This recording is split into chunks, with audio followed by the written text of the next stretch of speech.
Let's bring in Donna Brazile, former interim DNC chair and Fox News contributor. Donna, your reaction. It has been called Joe Biden is elected 46th president of the United States. Well, thank you so much, Martha. And I want to also say thank you to the Fox News team, especially Arnon. Just an amazing last few days of watching this unfold. I'm deeply happy, gratified, I'm rejoicing, but I'm also well aware that this country, we still have huge divisions. I think if there's a mandate out of any of this, is a mandate to unify our country, to bring the American people together. And I know Joe Biden very, very well. I know Kamala Harris extremely well, and I do believe that they will uphold that position, that they want to redeem the soul, bring the country together, heal these divisions. This is not a partisan moment. This is a patriotic moment. Our country deserves to have a nation that can heal after such a tumultuous election season. You know, Donna, I think we have this video, and this is Vice President-elect Kamala Harris, and I think she's getting a phone call from the President-elect. Let's take a listen to this.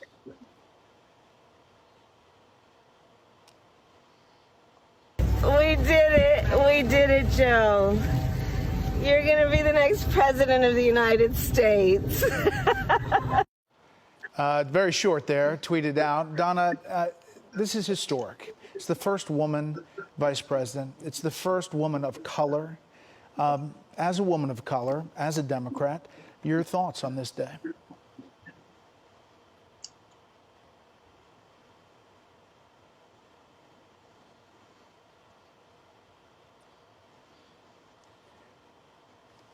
It's been a long time coming. To be the last to get voting rights, to be those who just waited and waited for our turn.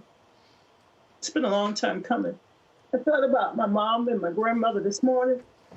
They didn't have the right to vote, but I did. I spent all my life believing that the right to vote was the key to our future. And because of the American people, the faith, those who did not see color, gender, those who believed that it was about competence and just giving everyone a seat at the table. This is not about asking anyone to leave the room.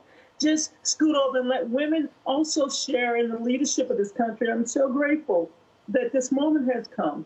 And I'm very thankful that Vice President Biden, now President-elect Biden, has given us this moment. Sorry for the tears. I don't cry often.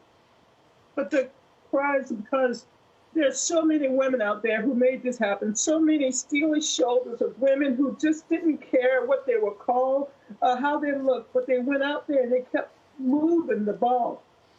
We did it, and we did it because there were so many men who also believed in us, who carried us forward, who didn't mind that we sat next to them.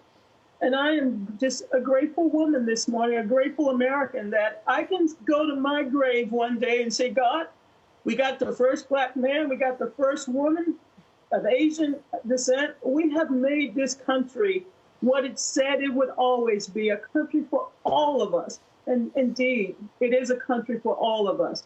But this is a country that now has to get back to work. So I'm going to dry my tears and get ready to work. Donna, we're all moved by how moved you are. And it is always such a significant moment when we watch these milestones be breached. And it also is a time when we can bring people together. There has been such an extraordinary division in this country. And I want to know what your thoughts are. What would your advice be to this Biden team and Kamala Harris, Biden and Harris team going forward? How do they reach across to a lot of people in this country who are going to feel the opposite of what many are feeling today in the streets? You know, when President Trump was elected 4 years ago, I happened to be in the ballroom during the Clinton campaign. I was chair of the party. And I had to walk down the streets of New York with people celebrating. And I said, I understand how it feels. I've been there.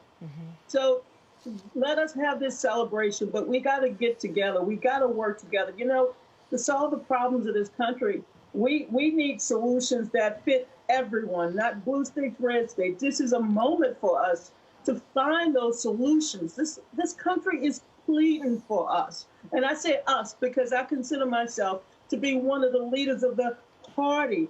But it is pleading for us to come together to fix these problems, to solve some of the problems, to make sure that we can get this virus under control. So, Martha, I'm going to be that person inside the Democratic Party that says there are friends on that other side that cares about this country like us. There are people who voted for you. There are people who care. They don't want partisan solutions. They want solutions. And yes, we can do it together. That's the person I'm going to be tomorrow. But tonight I'm going to celebrate. Chris Christie, my friend, sent me something very special. And I'm going to take it home as soon as my power is back on. They're fixing the utility poles here on the daylight today. But I'm going to make sure it's really cold, and I'm going to drink it, Chris Christie. So thank you, brother. Enjoy it. And if I Cheers know to you, Donna. there's a gumbo that'll be made up, and you'll be having a good old time tonight. I intend to cook up a gumbo, but I'm also going to write a letter, an open letter to many of the Trump supporters. I hear you. I hear you. I've been part of the Fox family. I hear you. I understand many of your worries and your concerns. You are not going to be left out of this. There are so many of our fellow citizens who live on the outskirts of hope, and we got to bring them into the circle of opportunity. They voted for Donald Trump 4 years ago because they want that opportunity available to them. And if we don't hear them, they're going to spank us and kick us out in 2 or 4 years. And I don't want to be kicked out again. I want to keep this door open. And so we're going to listen to everybody. And I think that's the spirit you'll hear tonight from Joe Biden and Kamala Harris. Well, Donna, we appreciate you being on the team. We appreciate your emotion and sharing that with us today. And we'll talk to you later. Thank you, Donna.